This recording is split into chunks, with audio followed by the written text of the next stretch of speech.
Good morning. We've got a relatively unique opportunity today. A friend of mine called Ben is coming round and he's going to ride the CRF300L for the first time. I'm going to do my best to persuade him that a lightweight bike can be, in certain circumstances, more fun than a heavyweight. He's currently riding the DL650 Vstrom and wants to get all the touring package and all the screens and luggage and all that kind of stuff. And I can see where that's coming from. I've done that. That's good fun. But he needs something a little bit smaller as well to get into work and back. So we're going to put him on the 300L and see what he thinks. And this is the rare opportunity is this will be his first time that he rides it. I think it's also, he's not got a lot of experience on the rough stuff, and we're going to see if we can find some sand as well. Now, this video also goes out to Josh, who subscribed yesterday, who is thinking about getting a CRF300L. So I'm just going to walk you around the bike. And massive apologies for yesterday's video that was just shaky as hell. I didn't have the rock steady setting on the camera on. It does look dreadful. I'm pretty disappointed with it. I thought I'd put it up anyway, but we've got the rock steady function on now, so this should look well, it does look a heck of a lot smoother. I can even see that for the viewfinder. Okay, so this is a 2021 CRF300L. I love it, I absolutely love it. And I love it because, well, I had the CRF250L a few years back, and the only thing it lacked was a bit of power. So I wanted a bit more power. So when this came out, I thought, brilliant, awesome. And it makes a massive difference. It isn't just the 50 cc's, though obviously, you know, it's not even full 50 cc's, it's about 40 something cc. But the gearbox is better. The sixth gear on this is like an overdrive. It's fabulous. Now, I haven't touched the engine. Okay, so it's a stock engine. I haven't touched the cams, I haven't even touched the exhaust, and it's still got a stock Honda filter in it. The only thing that I have done is put my, there we go, you can see that, the 550 performance chip in, the stage 1 chip. And I did that because I found the throttle response was quite snatchy. So when you come off the throttle, it would just really, it was like throwing an anchor out. You know, you come off the throttle and it just woof, straight, it stopped instantly. The Renthal bars were on it when I got it. Obviously they're not stock Honda, but I didn't put them on. I don't know whether they have any benefit or not over the originals. I always take water with me because I'm in Australia, as you can tell by the heavy Australian accent that I have.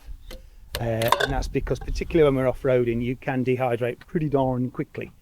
I love these seats. I know a lot of people put the seat concept seats on them, and I had the seat concept seats on the CRF250 that I had, and I loved it. It was great. But I put one of these onto my VFR 1200X, and I loved it. So these are a relatively cheap way of adding 10 millimeters of extra bounce to your seat, and also keep your bum very cool. They do really do work. Put in a bit of so you're just not directly onto the vinyl. You don't get, what's it called now, there's a different name. I would call it sweaty bum crack, but yeah, these keep you ever so cool. So that's something that went onto it. I ditched the pathetic little thimble full of tools that you could fit in there and put a 1 litre tool roll holder. I made a bracket up for it. If enough people ask me, I'll show you how that was made.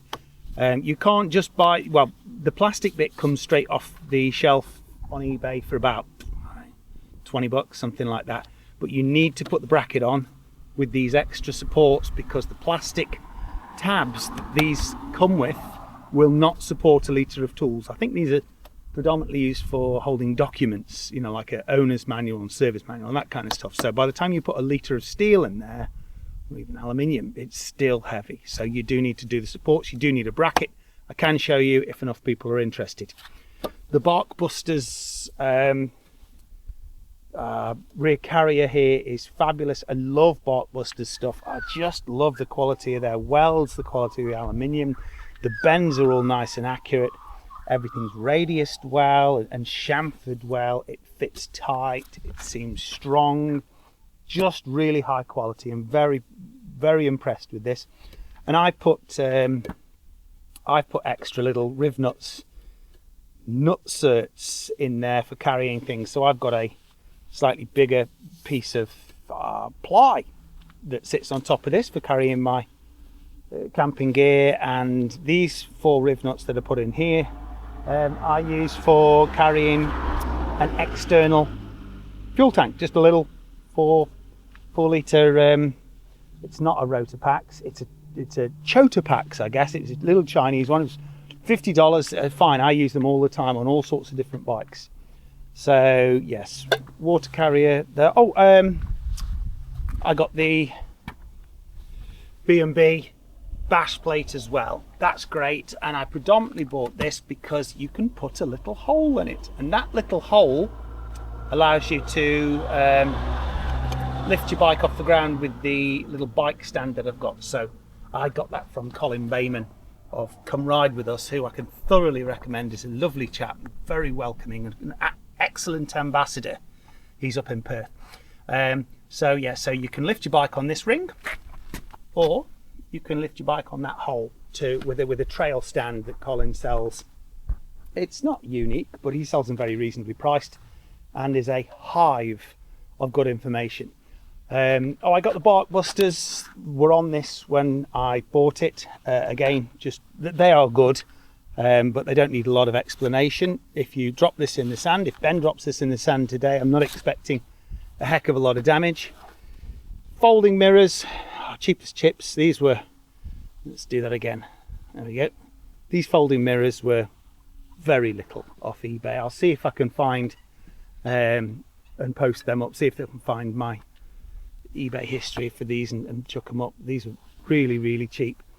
Yep, okay, so Ben's going on this, having only ridden it once yesterday to see what he thinks of going off-road, and I will be chasing him on the postie. Okie dokie, so Ben's here.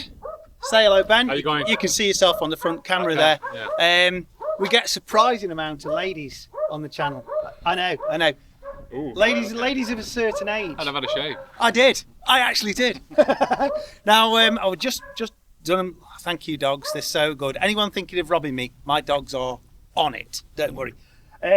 So I've just been saying you've not got much experience of off-road driving. I know you've got your DL650, but off-road? None on a bike. Okay, None. And that's why I wanted to film this, because it's a beginner's bike. So is it fair to say that on this particular style and the kind of trail that we're going to be doing today, you're a beginner? Absolutely, yeah. Then, wear that hat. There you go. So Ben's reactions are going to be, I think, far more valid than mine. I've been riding off-road for a heck of a long time. No doubt comical. Oh, you're talking about yourself now. Yeah. No, mine were comical. Now I started riding on some pretty shonky old bikes and some rubbish. I've introduced the bike. I've introduced you. We're going to hit the road. We're not going to film when we're actually on the tarmac because it's not interesting. We're going to stop and we're going to go up Sharp Point Road. Yep. To start off with, just because that's a nice sort of introduction. And then once we've done that, we'll do Quarrenut Beach. Cool.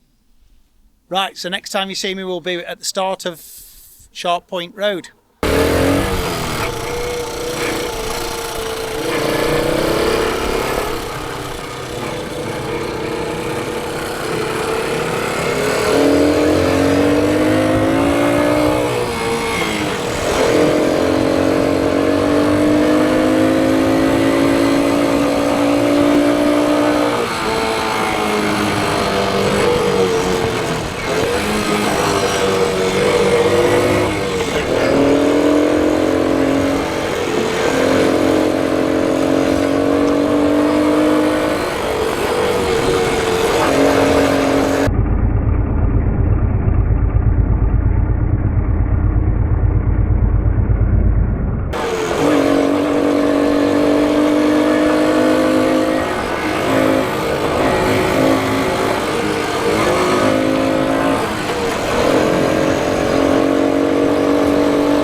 gets the old ticker going.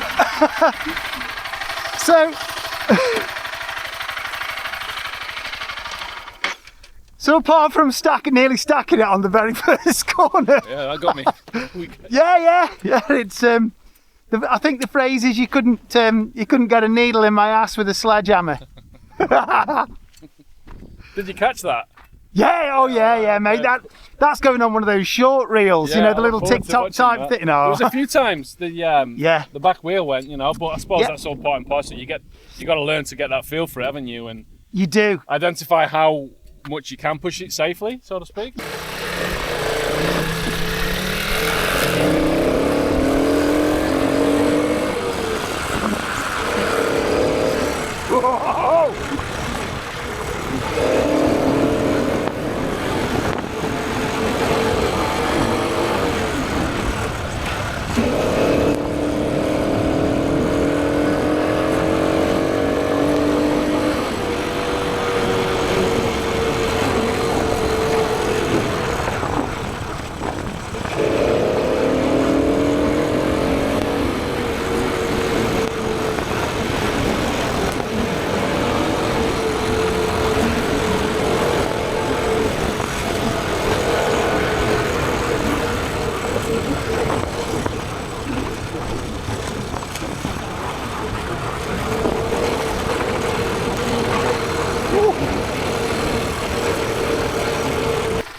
I love it. Hey, I want one. Hang on. I was just about to turn it off then. Say that again. I love it. It's ace. I want one. I don't think I'll do that on the KLR650 quite as. That last track's about as off-roady as I've ever been. Yeah. So I hadn't pressed record when you'd said you'd never been on sand. Never been sand. Well, so there you go. Yeah. Do you want me to go first? Well. Just fine to see how you go. Keep...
There's a smile on my face right now.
Very fun, but I don't push it on someone else's bike. I suppose there's that polite sort of. Yeah, no, that's okay.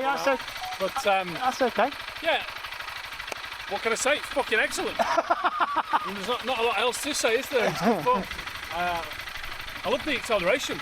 Yeah. And going back to what we were saying about you getting a heavier bike, You wouldn't be able to do that. so how do you feel about not doing that?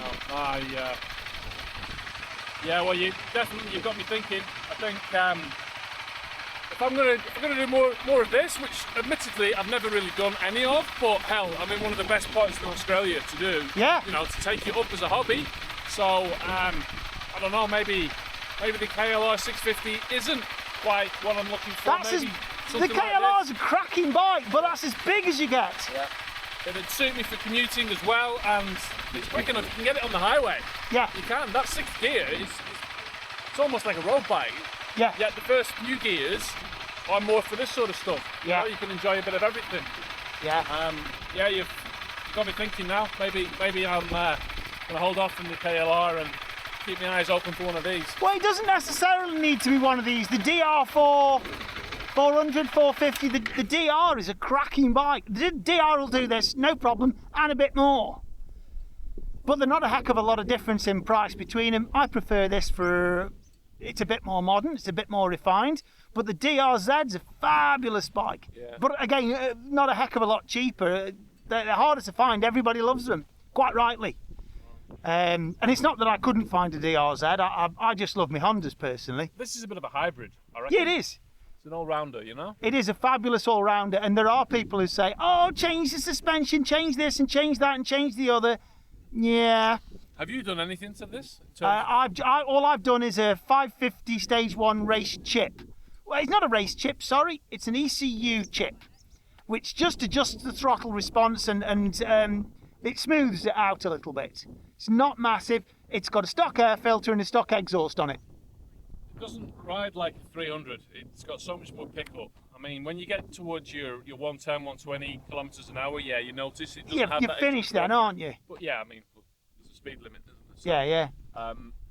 Yeah, well, like I say, it's so. What would this be? Something of this age and Second hand, this is about 7.5, which is just not. But then this is 2021, and I don't think they go back a lot further than that.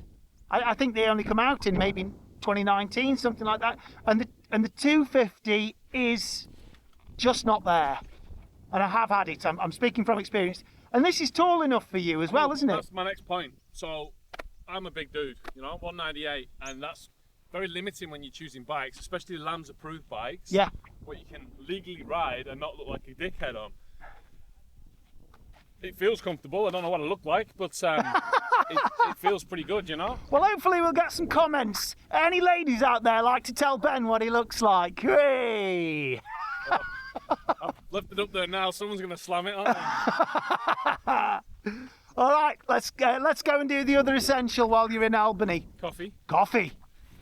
All right, man. No worries. We're about to go in. Has been. Yeah.